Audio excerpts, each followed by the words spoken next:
Welcome to the My Creative Days podcast, where we will talk about all things DIY, home decor, decorating tips, and creating a beautiful home on a budget. I am hoping our time together will spark a creative idea, help you plan your next DIY, or inspire you to finally tackle that project you keep putting off. Grab your favorite cup of motivation and let's chat.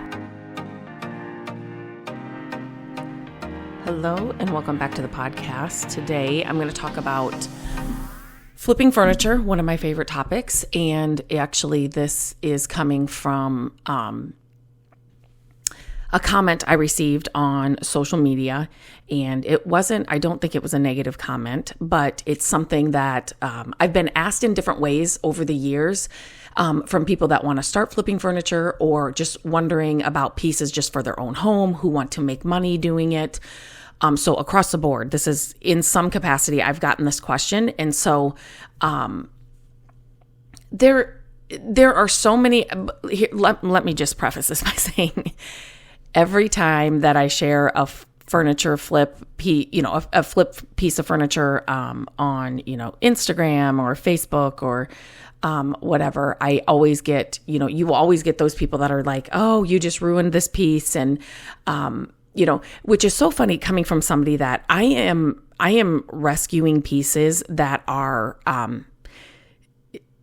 they're headed for the landfill, or they have so many issues that they're not gonna, and when I say they're headed for the landfill, they have so many issues that somebody that doesn't do this is never going to buy these pieces ever, ever, ever, ever. When they see them in a thrift store, estate sale, yard sale, on the side of the road, wherever it is that I'm finding them, if somebody, can't see past the issues they have, they will never pick these pieces up.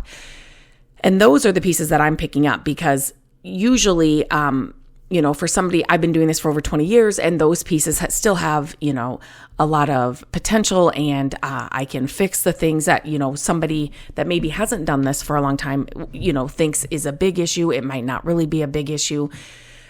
So it takes a certain someone to walk into that thrift store, restore, yard sale, whatever, to see past all of those issues. And if not, it's going to end up in the landfill. Like nobody's going to pick it up. So when people tell me when I'm flipping a piece of furniture that, oh, you just ruined that antique, or I have shared, especially on my YouTube channel, social media too, because I take you, shopping with me when I'm hunting for pieces or whatever. The longer videos and the entire thrifting trips are on my YouTube channel, but I have shared pieces inside, if I'm at a thrift store or restore or whatever, that I would never touch or paint or make over or change, if that makes sense. There are, just this week, as I'm recording this, there is a piece at our local thrift store that is in pristine condition. Like, it's so amazing. And it's a smaller piece and I just don't have room for it. And it's still sitting there. But it's like, that is a piece like I would never, ever, ever touch. Ever, ever, ever. I would leave it the way it is. But here on the flip side of that, I'm going to tell you something. As somebody that has sold many pieces that I've redone, that piece, if I were to go and sell it as it is, just like a normal, all wood piece, it's not painted or whatever, it won't sell.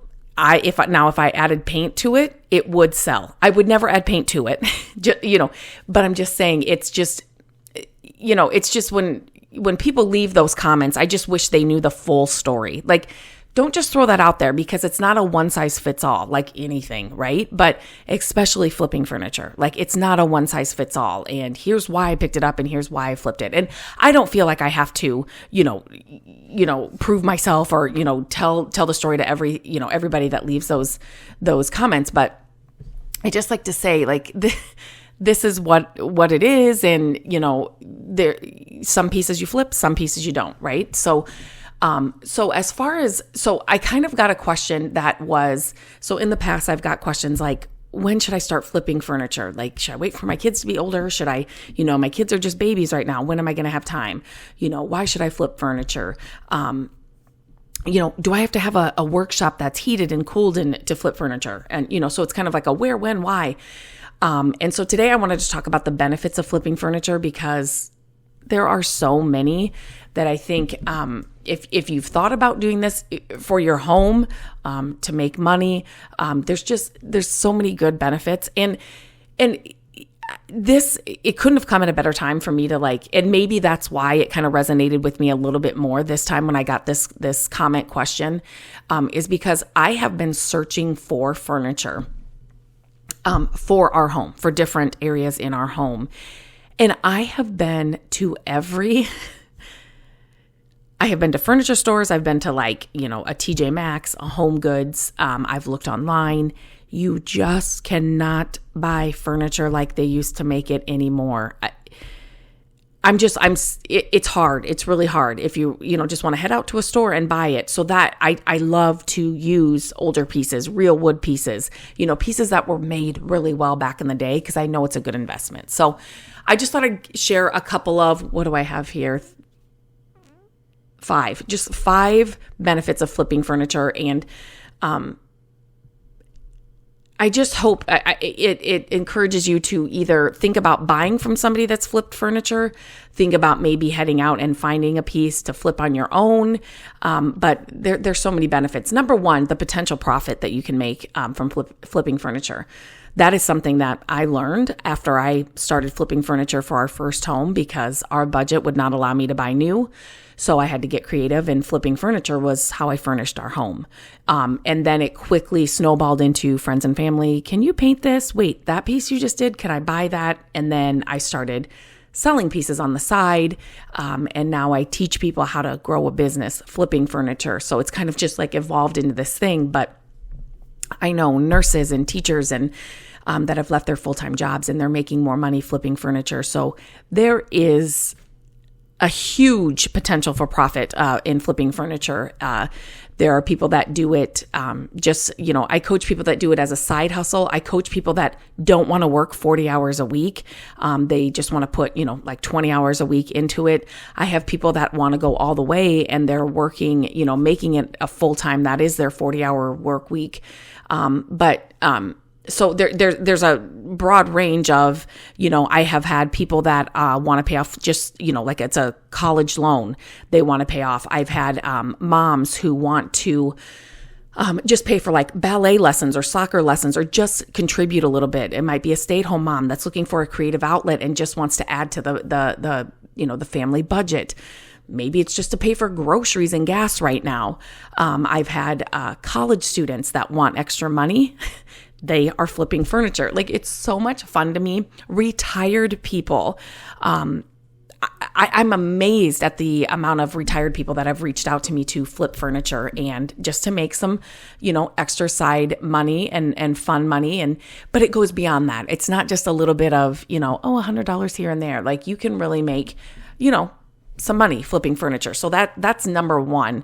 If you're looking to sell for it, or sell your pieces that you're flipping. Creativity. That's what keeps me coming back and back and back. When I see a piece that I know has tons of potential, and again, I know that nobody else that's, somebody that hasn't done this, I guess I should say, walking by it will look right by it, because it may have, the veneers missing. There might be a caster missing. The knobs aren't all there. The knobs don't match. There's water stains on the top, whatever it is. I see tons of potential, and I've told Matt this, if we won the lottery, and he says the same thing, like, we would still shop this way. We would still love to do projects. And so the creativity and just being able to bring that piece back to life for years to come, it's hands down, my favorite thing about it. So it's just like this satisfying process, and it gets easier and easier the more you do it. And, it's just super fun. Sustainability, of course, right? Buying used and then flipping it to exactly your style or exactly like what you're looking for.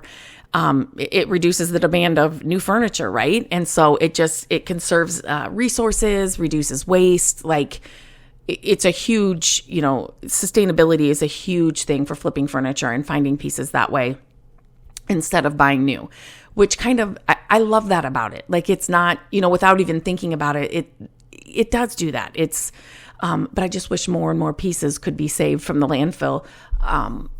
Because I know that, a lot of them, like I said, a lot of people just look right past them, and then they don't sell, or and so then they're trashed.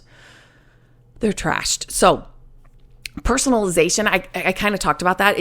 It's your style, right? It's like, that's how I started. So I had this vision right after we got married. The day after we got married, we moved into our first home, and I had this vision of, the TV shows I had seen and the magazines I had seen. And, I had books and binders of inspiration in rooms and decor and all of that. And then, it was like I would try to go out and find those things, and our budget was like, there is no way. And so I was able to pick up a piece of furniture and make it look exactly like that piece I saw, on Pottery Barn or in that magazine or wherever it was, for pennies on the dollar, where I'm spending $10 on an end table, and making it look exactly like what I wanted. It was just, and then that became my mission. I was hooked after that. So I would find a ton of inspiration, and then my goal was to find something similar and then make it look just like that. That's another part of the creativity that brings me back over and over and over again, because saving money is like I'm the saver, Matt's the spender. And so if I can save money doing something or getting something I want, or I'm going to do that. And so it becomes an obsession to me.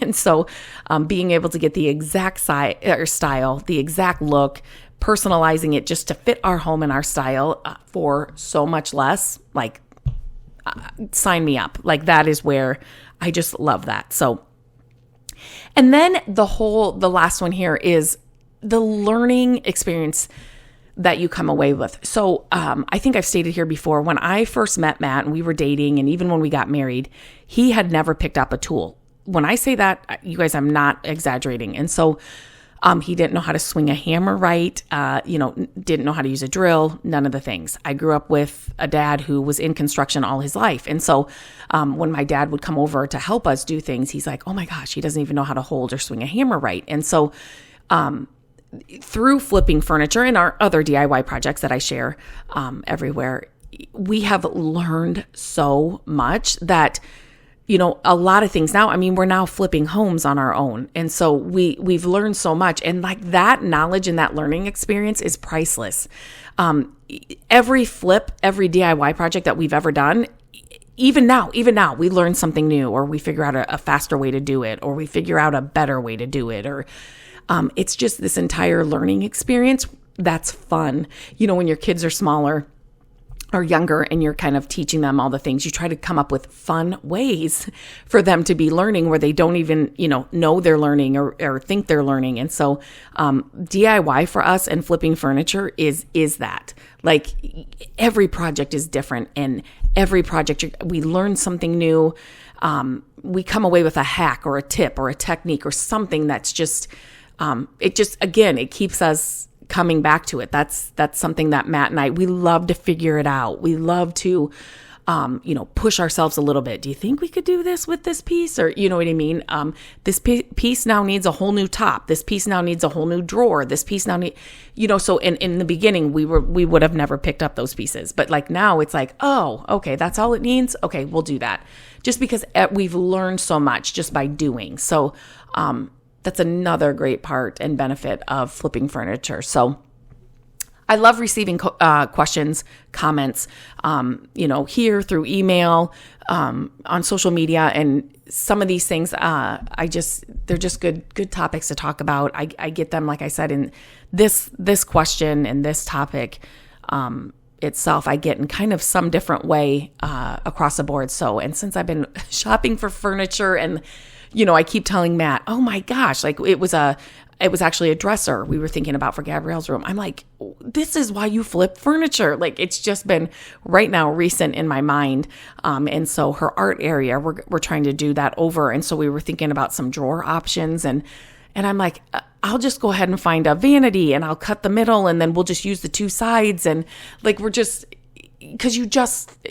shopping for furniture right now and it just isn't made like it used to be. And so there are so many benefits to flipping furniture. So I hope these helped. I hope you find the benefit. I would love to hear if you have ever flipped, if you're thinking about flipping, if you do it to make a side income, a full-time income. I'd love to hear from you. And as always, if there's ever a question or a comment you have, please let me know. If there's something you want me to talk about here on the podcast, I love to hear from you. this is my favorite thing to do, is to just talk and answer these questions here on the podcast. Because I listen to podcasts. I just love them and learn so much. So please keep your comments and questions coming. You can always email me, Lindsay@mycreativedays.com. You can reach out to me on Instagram at mycreativedays. But get to flipping furniture. I'm like the advocate for flip furniture if you can. Try it one time this summer. Just try to do one piece. Start small. I always say start small. You don't want to pick up a piece that has a ton of issues, but just try it and see what you think. And I would love to hear about your first experience. Okay, guys, until next time, I hope you have a great week, and I will talk to you soon. Hello, friends. Thank you so much for listening to the podcast. I am grateful that you tune in every week and that you share the show with your family and friends. I love having creative chit chats with you, and my hope is that this podcast will inspire you to try a new project, start a DIY that you've been putting off, and decorate your home exactly how you want it. There are a few ways you can help us with the podcast. Follow the podcast so you don't miss an episode. And if you could take a few minutes to leave the podcast a review, that would help us so much. Again, thank you for being here, and I look forward to our chat next week. Bye-bye.